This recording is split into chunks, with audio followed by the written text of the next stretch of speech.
Bonjour tout le monde. Le site est en contact avec vous Guru Markets. Merci pour votre aide. Voir toutes les formes d'aide dans la description de cette vidéo.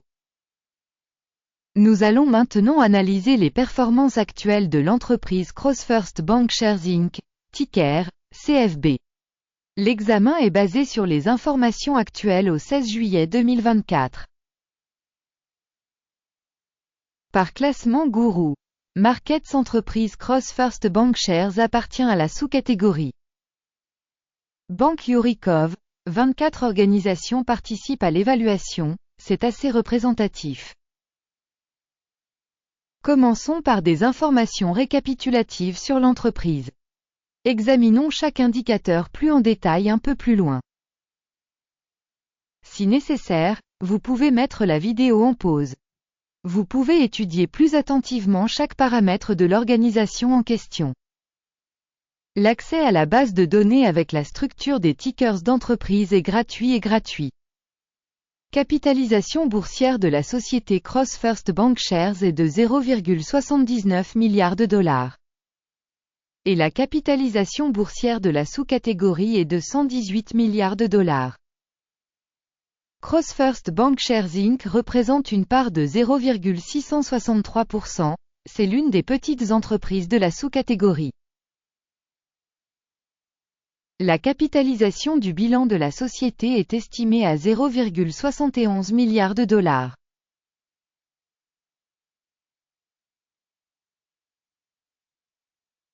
CrossFirst Bankshares constitue une part de 0,787%. Après avoir fait une comparaison des actions occupées de l'échange et de la valeur comptable, nous verrons ce qui suit. Part occupée CrossFirst Bankshares Inc. dans la sous-catégorie lors de l'évaluation de la capitalisation boursière est de 0,663%.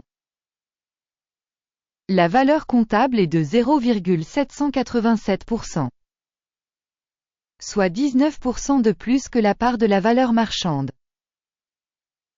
Évaluation de la part de capitalisation boursière et bilancielle de l'entreprise dans la sous-catégorie. Bien, 1 point. Évaluation finale de l'entreprise CrossFirst Bankshares Inc. sera présentée à la fin de la revue. Veuillez regarder la logique de l'étude jusqu'à la fin.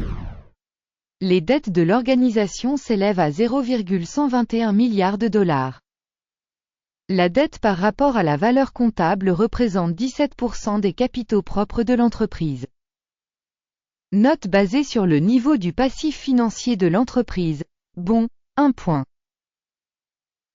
Le ratio cours-bénéfice de la société est de 11,6. La moyenne de la sous-catégorie est de 13,4, soit 13% de moins que la moyenne de la sous-catégorie. Une évaluation du prix du marché de l'entreprise par rapport à son bénéfice par rapport à la sous-catégorie. Bien, 1 point. Le bénéfice des 12 derniers mois était de 68 millions de dollars. Les bénéfices futurs pour les 12 prochains mois devraient provisoirement s'élever à 77 millions de dollars. Et c'est 12,5% de plus actuellement. Une évaluation de l'indicateur de bénéfices futurs projeté par rapport à celui de la sous-catégorie. Bon, 0,5 points. Le ratio valeur-chiffre d'affaires de l'entreprise est de 1,6. La moyenne de la sous-catégorie est de 1,8, soit 11% de moins que la moyenne de la sous-catégorie. Évaluation du prix de marché de l'entreprise par rapport à son chiffre d'affaires par rapport aux indicateurs de la sous-catégorie. Bon, 0,5 points. Le chiffre d'affaires des 12 derniers mois s'élevait à 480 millions de dollars. Les revenus futurs pour les 12 prochains mois devraient s'élever à 540 millions de dollars. Soit 13% de plus actuellement. Une évaluation de l'indicateur de revenus futurs projeté par rapport aux indicateurs de la sous-catégorie. Bon, 0,5 points. La marge commerciale est de 14,3%, avec une moyenne dans la sous-catégorie de 13,1%. La différence entre la moyenne de la sous-catégorie et la performance de l'entreprise est de 1,1%. Évaluation de la rentabilité des ventes par rapport aux indicateurs de la sous-catégorie. Bon, 0,5 points. La part de l'entreprise en nombre d'employés dans cette sous-catégorie est de 0,405%. Soit 64% de moins que la part de la capitalisation boursière. Et ce fait montre le déséquilibre de la valeur marchande de l'entreprise CrossFirst Bankshares, plutôt vers une revalorisation. Le montant du capital marchand par employé de l'entreprise est égal à 1734 milliers de dollars. Et dans la sous-catégorie 1058 000 dollars. La différence entre la moyenne de la sous-catégorie et la performance de l'entreprise est de 63,9%. Estimation du volume de capital marchand par employé par rapport aux indicateurs de la sous-catégorie. Tolérable, 0 points. Le montant du bénéfice par employé individuel de l'entreprise est de 150,6 000 dollars.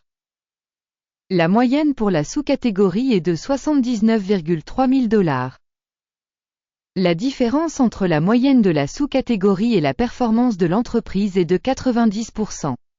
Estimation du profit par chaque employé de l'entreprise par rapport aux indicateurs des entreprises de la sous-catégorie.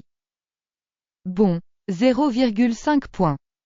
Le volume des ventes pour chaque employé de l'entreprise est de 1 056 000 dollars.